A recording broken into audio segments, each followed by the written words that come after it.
Listen to the mayhem song about the bad boys on the run. Catch him if you can, catch the number one. He gets paid, motherfucker, for this goddamn game. And gets some power on the proud, the motherfucking fame. Try to realize when it's hard to get through, deep into the soul of a goddamn fool. But beware bad boys, sometimes go wrong and someone else is sitting. We gaan met Michael in het Bolwerk besteedt 50 jaar.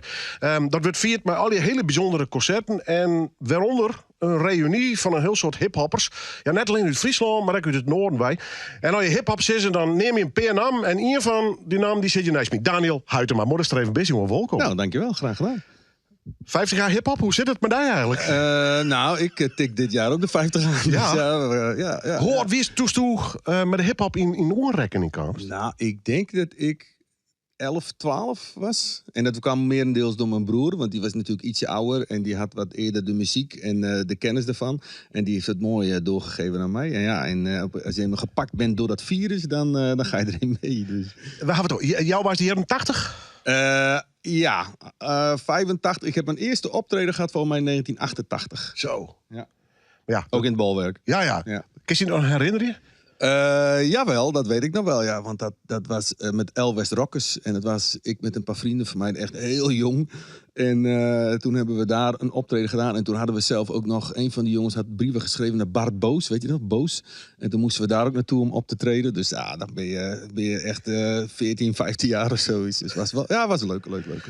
Wie dat het begin van de toch wel romrofte snitsers zien? Want ik kom uit de Worden. En als wij toen snits zien, dan heeft het altijd het Bolwerk en die hip-hop scene daar. Wie dat de geboorte er eigenlijk van? Of bestiert er al iets? Nou, er is eigenlijk voordat echt de eerste hiphopfeestjes in het Bolwerk begonnen, was er al wel wat lokaal bezig, maar dat was meer in wijkcentrums. Nou, dat is gewoon discofeest en dan kwamen er wat jongens die al wat rapten, die mochten dan een stukje rappen. En toen op een gegeven moment heeft Bolwerk wel doorgehad van, hey, daar kunnen we wat mee. Dus die hebben dat opgepakt en daar gewoon de eerste hiphopfeestjes georganiseerd. Nou, en dat was echt met die hele oldschool jongens, beatfreaks, en jongens uit Leeuwarden, die kwamen dan. En daar is het eigenlijk wel een beetje mee begonnen. Ja. Hier met contact onderling, met Ljouwert en Orenstern. Ja, dat was er wel. En er is ook wel een tijdje geweest, wat je wel vaker hebt met hiphop, dat ze een beetje ruzie met elkaar hebben, weet je wel. Dat hoort er gewoon een beetje bij. Maar die contacten waren wel, iedereen kende van elkaar af. Je had in Leeuwarden had je een scene, in Sneek had je een scene en in Drachten had je een hele productieve scene. En in Heerenveen ook wel wat. Maar er gebeurde gewoon veel. De jongens uit Drachten waren ook heel goed bezig. Dus ja. Ja, mooi dan. Ja. Als ik een beetje die cv lees en dan op een gegeven moment zak het er een weer voor, dan komen ze weer waarom eigenlijk. Het is ik moet net zeggen hard liefde, maar dan ben je wel heel actief met de hiphop en dan hebben we wat minder, hè? Ja, je wordt ook ouder, hè? En dan heb je op een gegeven moment andere verplichtingen, maar uit jezelf... Ja, wie doet het? Zo simpel, hè? Nou, ja, eigenlijk wel. Ik heb op een gegeven moment ook...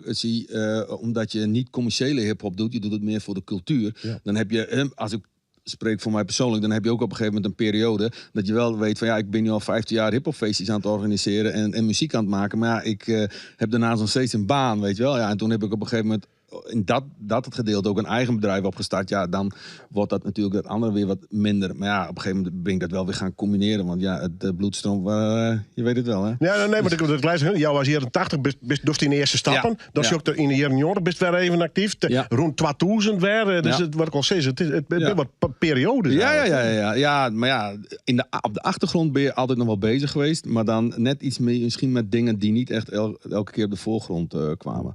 Dus, maar ja, het is wel in de jaren 80, toen wij zijn begonnen, was het natuurlijk allemaal nieuw. Daarna zijn wij via het Bolwerk, hebben we telkens meer kansen gekregen en kon ik zelf daar ook wat meer organiseren. Die eerste feesten heb ik niet gedaan. Daarna ben ik gewoon dankzij het Bolwerk heel veel feesten gaan organiseren. En toen hebben we in het begin alleen maar lokale, toen nationale en toen konden we op een gegeven moment internationale artiesten halen. Ja, en dat ging een hele periode heel goed. En, dat is een hechtepunt.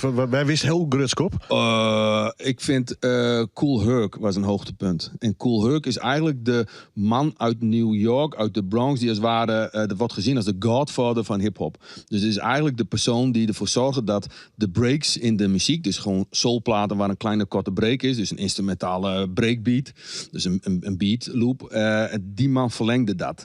En daarmee is er het geluid van hip-hop ontstaan. Ik mij net met een religie vergelijken met onze lieve heer zit eigenlijk van die nou, zover hoeft het niet. Okay. Maar het is wel heel bijzonder. En die man was nog nooit in Nederland gekomen. En de allereerste plek in Nederland waar hij is geweest, is gewoon bij ons in Sneek. Yeah. En dat wordt echt beschouwd als de godfather van hip-hop. Dus dat is wel iets om trots trots op te zijn, ja. Van die muzikaal, welke periode voelt u zelf het spannendst? Ja, jaren 90. Toch wel, hè? Ja, daar gebeurde gewoon het meeste. Hij komt hetzelfde meidje. Ja, ook. Maar ook vooral om te zien wat er allemaal uit... Er was een hele creatieve periode wereldwijd met hiphop. En wat er ook allemaal uit New York kwam. En dat beïnvloedde ons natuurlijk allemaal. Dat was echt een hele gouden periode. En je kon in Amsterdam, elk weekend was wel een hiphop concert. Dus het was echt geweldig, ja, die periode.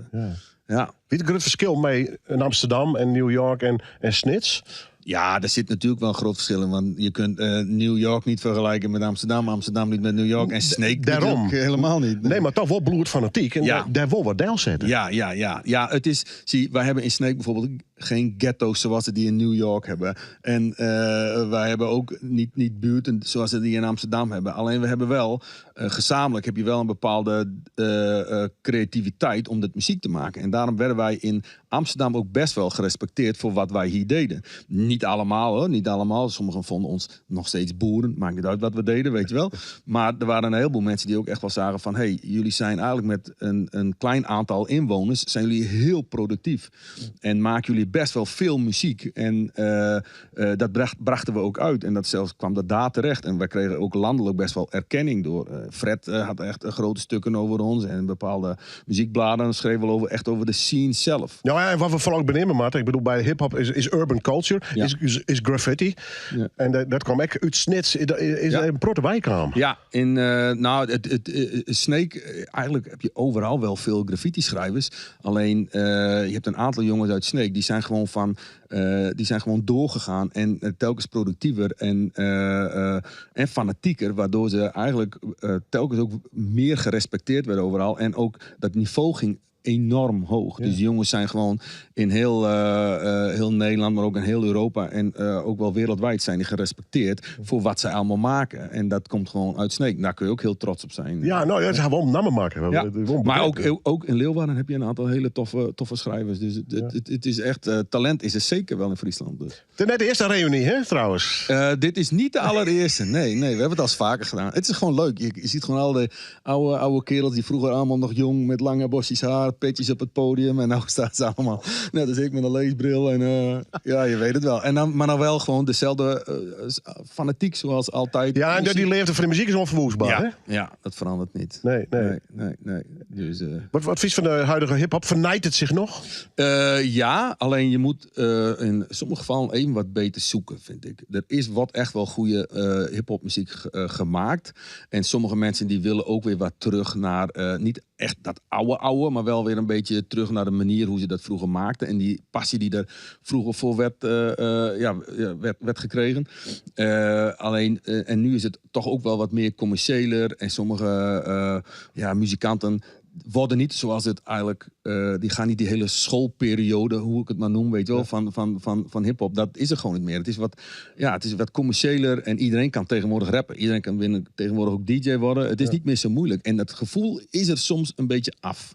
Maar niet bij iedereen, want het is echt wel goede muziek, wordt nog steeds gemaakt. Dus old school. Cool. Ja. Old school never dies. Ja. Ga je zelf nog wat doen op die... Ja, ik zal een gedeelte presenteren en ik moet ook nog optreden. En dat is wel leuk. En dat hebben we ook met een aantal jongens die ook gaan optreden. Die gewoon echt wel weer muziek uit die oude tijd gaan doen. Dus ik ben nu nummers aan het oefenen die ik al 30 jaar niet meer heb gedaan. Dus, maar ja, is leuk. Ja, toch? De lesbril op. Ja, hoort erbij. Daniel Huytema, nou, een van de guests in ieder geval en spreekstalmeesters op een bijzondere Jan, kan ik je nou vertellen. Het Balwerkersnits viert het 50-jarige jubileum, dat doet het hele jaar. En dit is hier, beloof ik je mal vast, een van de meest bijzondere Jan die daar tussen zitten bij de hiphoppers van toen en nou, al je bij elkaar. Goed, dat komende zaterdag in het Balwerkersnits. With the rope on his neck, he's hanging on until I kick the chair away. Where he's standing on.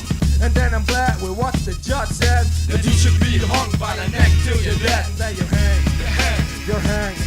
Yo, get it around. Oh, this never go hanging. This is the hanging. With his never go hanging. This is the hanging. Yeah, I'm afraid you're gonna see and sell all MCs. Need to be hanging. This is the hanging. You know what? Hang 'em up, hang 'em high. Hang 'em up, hang 'em high. For 96, moest hangen, man.